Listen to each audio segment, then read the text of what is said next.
¿Cuál es la esperanza en el sufrimiento que viví o estoy viviendo?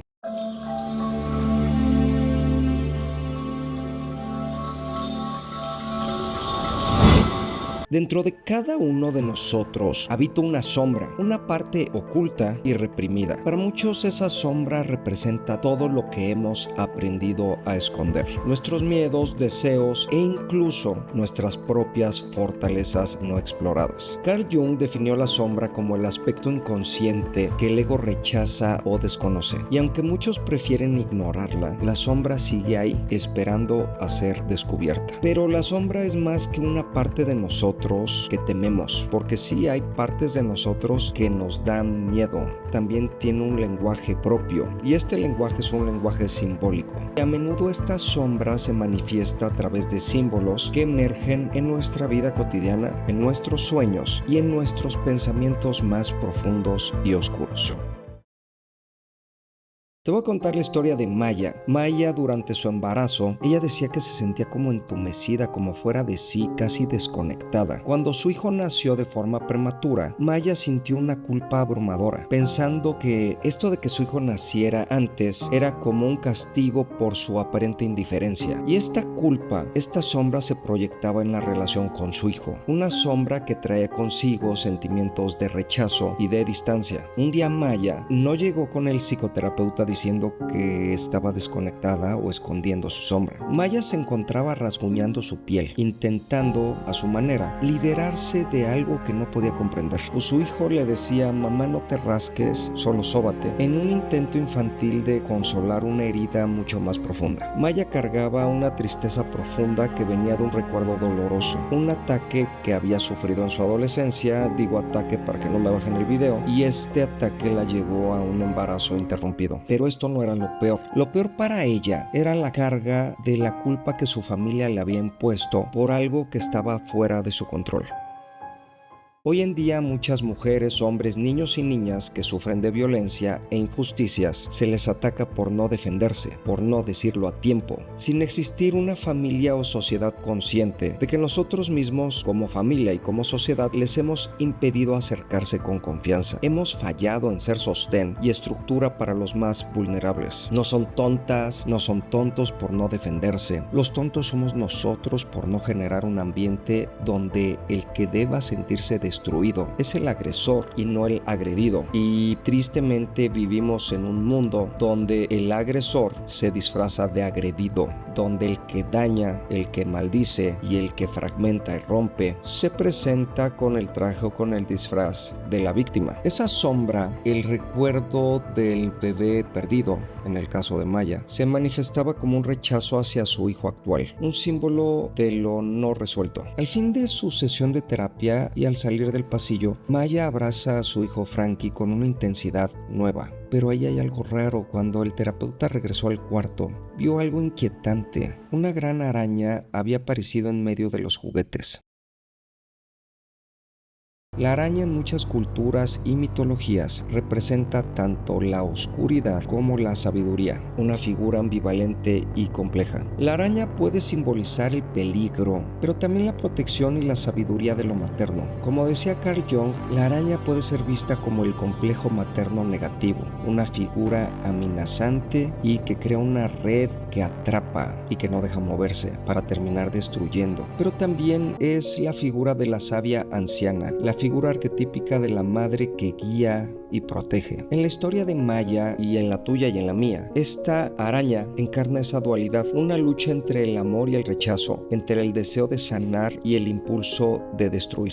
Aquí es donde encontramos una diferencia clave entre los símbolos ambiguos y los símbolos duales. Te voy a explicar primero los símbolos ambiguos. Los símbolos ambiguos es una señal confusa que te dice una cosa pero significa otra. Como una bandera de paz utilizada en tiempos de guerra para atacar civiles, aparentemente lleva un mensaje de armonía, pero sus acciones reflejan otra cosa. Los símbolos ambiguos tienen una naturaleza contradictoria que crea una especie de desconexión entre su apariencia y su significado. Los símbolos ambiguos símbolos pueden ser profundamente desestabilizadores, porque en lugar de darnos dirección clara, nos presentan una contradicción inherente, una confusión que permanece sin resolver. Esta ambigüedad no solo existe en ideas abstractas, sino en las figuras que encontramos en nuestras vidas. Una madre que en lugar de protegernos nos daña, un padre que abandona en lugar de guiar, o un maestro que se convierte en el opresor del pensamiento libre. Estas figuras, en lugar de representar seguridad y crecimiento, traen consigo una mezcla de afecto y traición, lo que convierte su símbolo en algo confuso y fragmentado. Este conflicto entre las expectativas y la realidad de estas figuras nos llevan a un estado de incertidumbre constante. Por ejemplo, cuando un cuidador, alguien en quien naturalmente deberíamos confiar, se convierte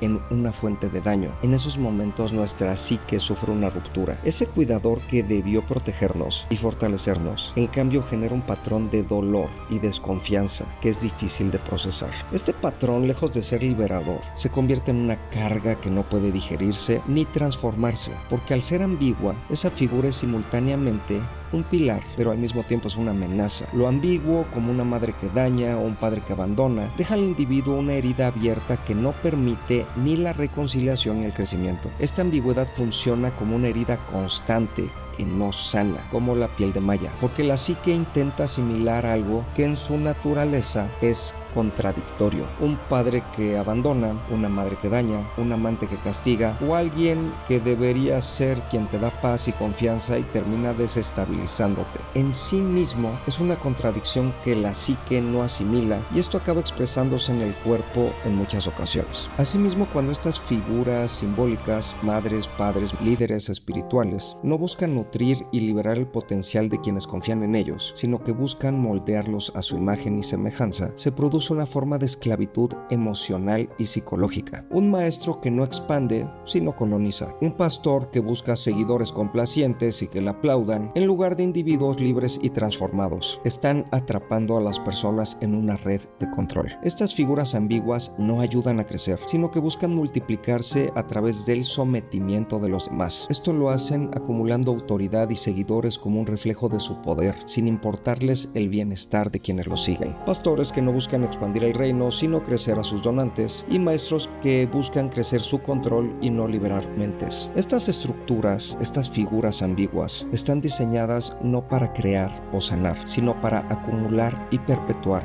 el conflicto interno de quienes lo siguen. La ambigüedad en estos símbolos los convierte en agentes de estancamiento. No permiten digestión ni liberación, porque no pueden ser procesados como completos o coherentes. Así, la figura de la madre que lastima, el pastor que esclaviza o el padre que abandona se convierten en un dolor permanente, un símbolo de aquello que debió sanar, pero solo genera sufrimiento. Este dolor acumulado no crea, sino que se vuelve un peso muerto, un dolor que permanece y se intensifica, dificultando la capacidad de liberarse o ver el mundo con claridad. En este sentido, lo ambiguo es una trampa, un dolor que se acumula en el alma y no permite florecer. Pero hay algo diferente de lo que quiero hablar contigo. Los símbolos duales son diferentes y contienen dos realidades igualmente poderosas. La cruz, por ejemplo, es un símbolo que expresa tanto el sacrificio como la redención. Para algunos su imagen es absurda, un símbolo de locura o derrota, o también fanatismo. Para otros la cruz es la manifestación del amor divino y de la liberación más profunda, como dice la Escritura, porque la palabra de la cruz es locura a los que se pierden, pero a los que se salvan, esto es, a nosotros, es poder de Dios. 1 Corintios 1:18. En el centro de este símbolo conviven el dolor y la esperanza, el sacrificio y el amor, una dualidad que da sentido al sufrimiento al verlo también como un preludio a algo mayor. La Pascua es otro símbolo dual. Para el pueblo de Israel representó liberación y redención, un momento en el que un nuevo futuro se abrió para ellos, pero para los egipcios fue un tiempo de juicio y pérdida. En este mismo acto, dos significados opuestos y profundos se desplegaron, revelando que la realidad nunca es unilateral. La realidad no solo tiene una óptica. Los símbolos duales como la cruz y la Pascua nos enseñan que las experiencias de nuestra vida, aunque pueden parecer solamente dolorosas o destructivas, contienen un potencial de transformación y aprendizaje si nos permitimos verlas desde otras facetas. Nuestra sombra también es una maestra en el arte de la dualidad. Nos confronta con aspectos de nosotros mismos que a veces evitamos ignoramos, pero que están llenos de potencial. Los símbolos que habitan nuestra sombra no están allí para dañarnos, sino para ayudarnos a entender esas partes olvidadas, esas dimensiones en las que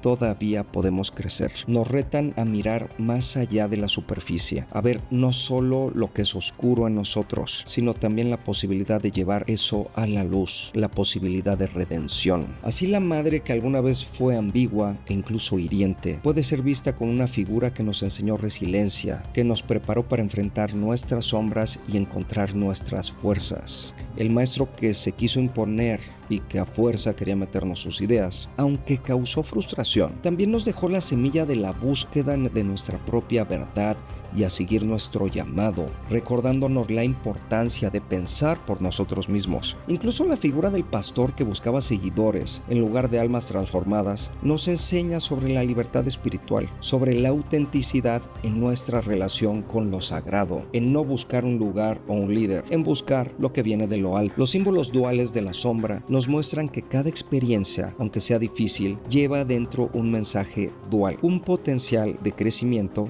que espera ser descubierto. La cruz no es solo dolor, sino también la puerta hacia la liberación. La Pascua no es solo un juicio, sino el camino hacia una nueva vida. Estos símbolos nos enseñan no saltar a conclusiones rápidas, a no ver solo una cara de la moneda, y eso es a lo que te invito a ti. No veas solo una cara de la moneda de lo que está pasando. No saltes a conclusiones, porque tal vez no estás viendo el otro lado, el otro componente de ese símbolo. Y hablando de la otra cara de la moneda, te voy a dar un comercialote. Te recuerdo que puedes adquirir mi libro El Truco Prohibido. Créeme que te va a encantar. Allí podrás experimentar esto y muchas otras caras de lo que estás viviendo. Creo que este libro nos invita a descubrir que incluso en lo que nos desgarra o nos confunde, puede haber algo hermoso, algo que nos acerque a nuestro verdadero ser. Yo soy Jaime Mendiola, te mando un abrazo y bienvenidos al Principio de Conexión.